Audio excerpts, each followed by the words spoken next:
Greetings, little dreamers, and welcome to the Story Pillow. Tonight, we dive into a magical tale filled with deception, courage, and destiny. Sit back, relax, and let the story carry you away. This is the Goose Girl, from Grimm's fairy tales by the brothers Grimm.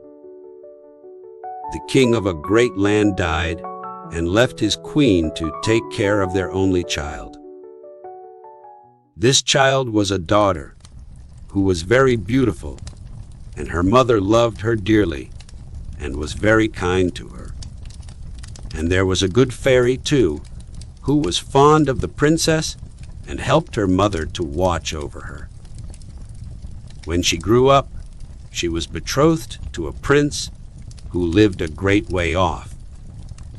And as the time drew near for her to be married, she got ready to set off on her journey to his country.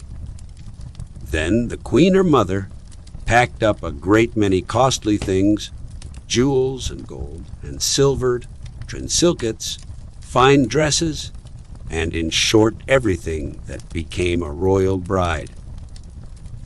And she gave her a waiting maid to ride with her and give her into the bridegroom's hands, and each had a horse for the journey. Now the princess's horse was the fairy's gift, and it was called Falada, and could speak. When the time came for them to set out, the fairy went into her bed chamber and took a little knife and cut off a lock of her hair and gave it to the princess and said, "Take care of it, dear child, for it is a charm that may be of use to you on the road." Then they all took a sorrowful leave of the princess, and she put the lock of hair into her bosom, got upon her horse, and set off on her journey to her bridegroom's kingdom.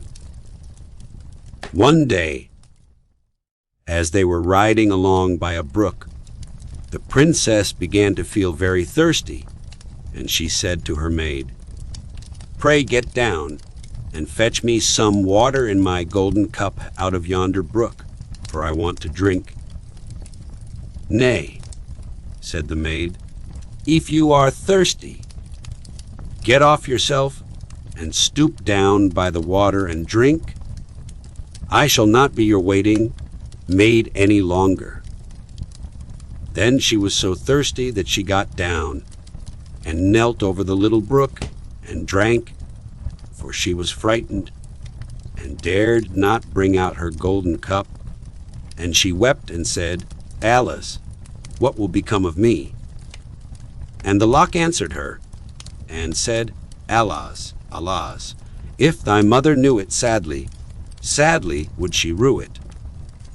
But the princess was very gentle and meek, so she said nothing to her maid's ill behavior, but got upon her horse again. Then all rode farther on their journey, till the day grew so warm and the sun so scorching that the bride began to feel very thirsty again. And at last, when they came to a river, she forgot her maid's rude speech and said, "Pray get down and fetch me some water to drink in my golden cup." But the maid answered her, and even spoke more haughtily than before, "Drink if you will, but I shall not be your waiting maid." Then the princess was so thirsty that she got off her horse and lay down and held her head over the running stream and cried and said, "What will become of me?" And the lock of hair answered her again, "Alas, alas, if thy mother knew it, sadly, sadly, would she rue it." And as she leaned down to drink, the lock of hair fell from her bosom and floated away with the water. Now she was so frightened that she did not see it, but her maid saw it and was very glad, for she knew the charm, and she saw that the poor bride would be in her power. now that she had lost the hair. So, when the bride had done drinking, and would have got upon Falada again, the maid said, "How I shall ride upon Falada, and you may have my horse instead." So she was forced to give up her horse, and soon afterwards to take off her royal clothes, and put on her maid's shabby ones. At last, as they drew near the end of their journey, this treacherous servant threatened to kill her mistress if she ever told anyone what had happened. But Falada saw it all and marked it well. Then the waiting maid got upon Falada, and the real bride rode upon the other horse. And they went on in this way, till at last they came to the royal court.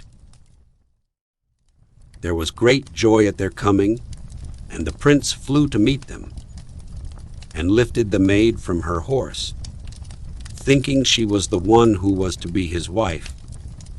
And she was led upstairs to the royal chamber, but the true princess was told to stay in the court below. Now the old king happened just then to have nothing else to do, so he amused himself by sitting at his kitchen window, looking at what was going on, and he saw her in the courtyard. As she looked very pretty and too delicate for a waiting maid, he went up into the royal chamber to ask the bride who it was she had brought with her, that was thus left standing in the court below. "I brought her with me for the sake of her company on the road," said she. "Pray give the girl some work to do, that she may not be idle." The old king could not for some time think of any work for her to do. But at last he said, "I have a lad who takes care of my geese. She may go and help him." Now the name of this lad that the real bride was to help in watching the king's geese was Curdken. But the false bride said to the prince, "Dear husband, pray do me one piece of kindness." "That I will," said the prince. "Then tell one of your slaughterers to cut off the head of the horse I rode upon, for it was very unruly and plagued me sadly on the road." But the truth was, she was very much afraid lest Falada should some day or other speak, and tell all she had done to the princess. She carried her point, and the faithful Falada was killed. But when the true princess heard of it, she wept, and begged the man to nail up Falada's head against a large dark gate of the city, through which she had to pass every morning and evening, that there she might still see him sometimes. Then the slaughterer said he would do as she wished, and cut off the head and nailed it up under the dark gate. Early the next morning, as she and Curdken went out through the gate, she said sorrowfully, "Falada, Falada, there thou hangest." And the head answered, "Bride, bride, there thou gangest." Alas, alas, if thy mother knew it, sadly, sadly would she rue it. Then they went out of the city and drove the geese on. And when she came to the meadow, she sat down upon a bank there, and let down her waving locks of hair, which were all of pure silver. And when Curdken saw it glitter in the sun, he ran up and would have pulled some of the locks out. But she cried, "Blow, breezes, blow, let Curdken's hat go. Blow, breezes, blow, let him after it go. O'er hills, dales, and rocks, away be it whirled, till the silvery locks are all combed and curled." Then there came a wind so strong that it blew off Curdken's hat, and away it flew over the hills, and he was forced to turn and run after it. Till, by the time he came back, she had done combing and curling her hair, and had put it up again safe.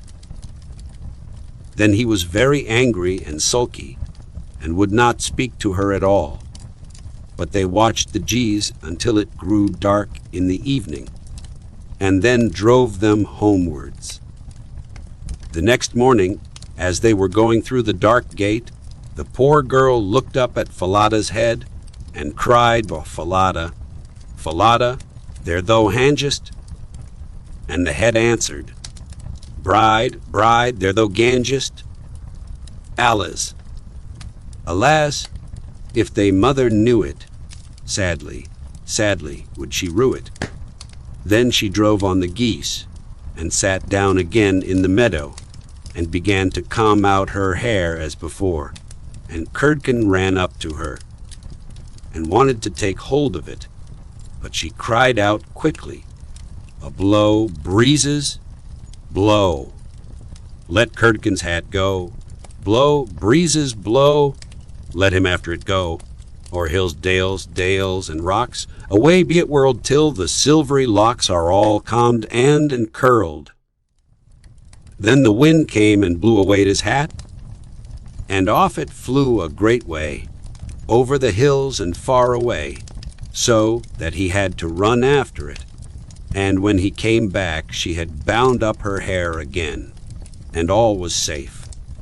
So they watched the geese till it grew dark. In the evening, after they came home, Curdken went to the old king and said, "I cannot have that strange girl to help me to keep the geese any longer." Why, said the king. "Because, instead of doing any good, she does nothing but tease me all day long." Then the king made him tell him what had happened, and Curdken said, "When we go in the morning through the dark gate with our flock of geese, she cries and talks with the head of a horse that hangs upon the wall, and says, 'Falada, Falada, there thou hangest.' And the head answers, 'Bride, bride, there thou gangest.' Alas, alas, if they mother knew it, sadly, sadly, would she rue it." And Curdken went on telling the king what had happened upon the meadow where the geese fed, how his hat was blown away, and how he was forced to run after it, and to leave his flock of geese to themselves. But the old king told the boy to go out again the next day, and when morning came, he placed himself behind the dark gate, and heard how she spoke to Falada, and how Falada answered. Then he went into the field, and hid himself in a bush by the meadow's side, and he soon saw with his own eyes how they drove the flock of geese, and how, after a little time, she let down her hair that glittered in the sun. And then he heard her say, "A blow, breezes, blow! Let Curdken's hat go. Blow, breezes, blow! Let him after it go. O'er hills, dales, and rocks, away be it whirled till the silvery locks are all combed and curled." And soon came a gale of wind, and carried away Curdken's hat, and away went Curdken after it, while the girl went on combing and curling her hair. All this the old king saw, so he went home without being seen, and when the little goose girl came back in the evening, he called her aside, and asked her why she did so. But she burst into tears, and said, "That I must not tell you or any man, or I shall lose my life." But the old king begged so hard that she had no peace till she had told him all the tale, from beginning to end, word for word. And it was very lucky for her that she did so, For when she had done, the king ordered royal clothes to be put upon her, and gazed on her with wonder. She was so beautiful. Then he called his son and told him that he had only a false bride, for that she was merely a waiting maid, while the true bride stood by. And the young king rejoiced when he saw her beauty, and heard how meek and patient she had been, and without saying anything to the false bride, the king ordered a great feast to be got ready for all his court. The bridegroom sat at the top, with the false princess on one side and the true one on the other, but nobody knew her again, for her beauty was quite dazzling to their eyes, and she did not seem at all like the little Goose Girl, now that she had her brilliant dress on. When they had eaten and drank, and were very merry, the old king said he would tell them a tale. So he began and told all the story of the princess, as if it was one that he had once heard, and he asked the true waiting maid what she thought ought to be done to anyone who would behave thus.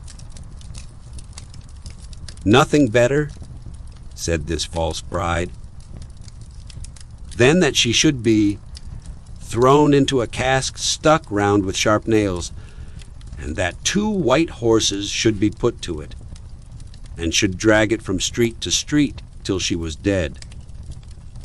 "Thou art she," said the old king, "and as thou hast judged thyself, so shall it be done to thee." And the young king was then married to his true wife, and they reigned over the kingdom in peace and happiness all their lives. And the good fairy came to see them, and restored the faithful Falada to life again. And so concludes the tale of the Goose Girl, a story of hidden strength and justice finally restored. Thank you for joining us tonight on the Story Pillow. Sweet dreams and good night.